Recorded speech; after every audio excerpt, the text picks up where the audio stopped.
बहुत पुरानी बात है। हिमालय में प्रसिद्ध मानस नाम की झील थी। वहाँ पर कई पशु पंछियों के साथ ही हंसों का एक झुंड रहा करता था। उनमें से दो हंस बहुत आकर्षक थे और दोनों ही देखने में एक जैसे और मनमोहक था। लेकिन उनमें से एक राजा था और दूसरा सेनापति। राजा का नाम था धृतराष्ट्र और सेनापति का नाम था सुमुखा। दोनों में बहुत ही अच्छा व्यवहार था। हिमालय में स्थित झील का नज़ारा बादलों के बीच में स्वर्ग जैसा प्रतीत होता था। समय बीतता गया।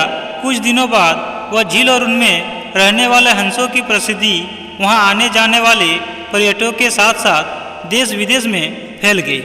वहां का गुणगान कई कवियों ने अपनी कविताओं में किया, जिससे प्रभावित होकर वाराणसी के राजा को वहां का वातावरण देखने की इच्छा हुई।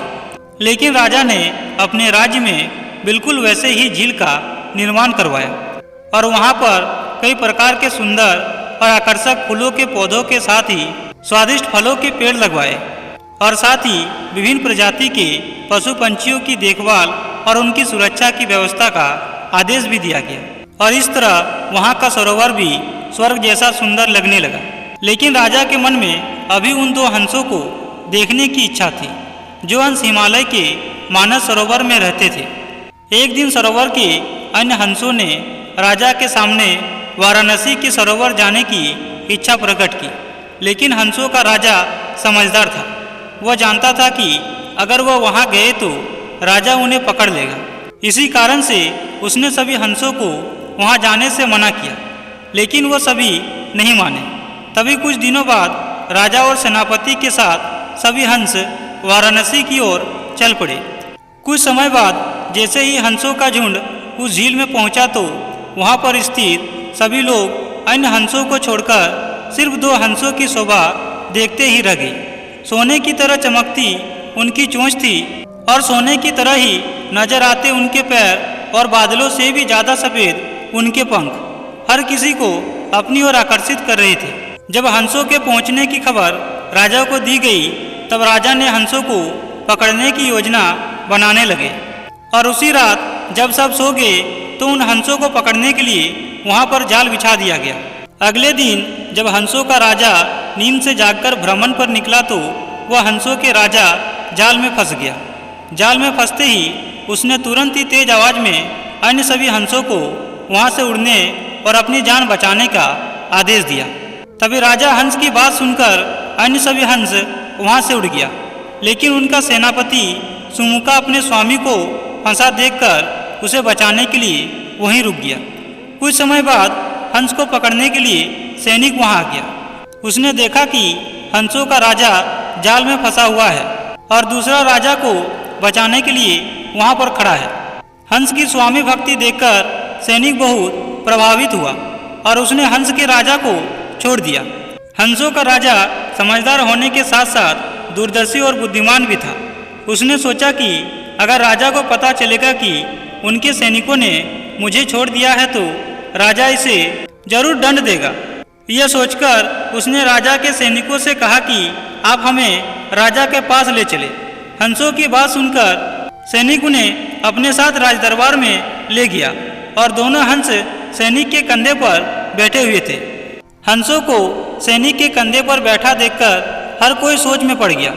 जब राजा ने इस बात का रहस्य पूछा तो सैनिकों ने सारी बात सच सच बता दी। सैनिक की बात सुनकर राजा के साथ ही सारा दरबार उनके साहस और सेनापति की स्वामी भक्ति पर हैरान रह गया और सभी के मन में उनके लिए प्रेम जग उठा। अपने प्रजा और हंसों की ईमानदारी को देखकर राजा ने सैनिक को माफ कर दिया और दोनों हंसों को आदरपूर्वक के साथ कुछ दिन और ठहरने का निवेदन किया।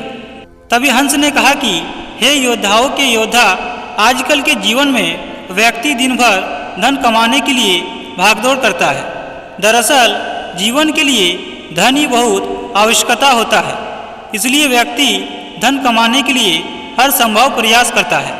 लेकिन व्यक्ति को धन कमाने के साथ साथ इन तीन चीज़ों का साथ कभी नहीं छोड़ना चाहिए। अगर कोई इन तीन चीज़ों का साथ छोड़ देता है तो उन्हें वापस पाना मुश्किल हो जाता है।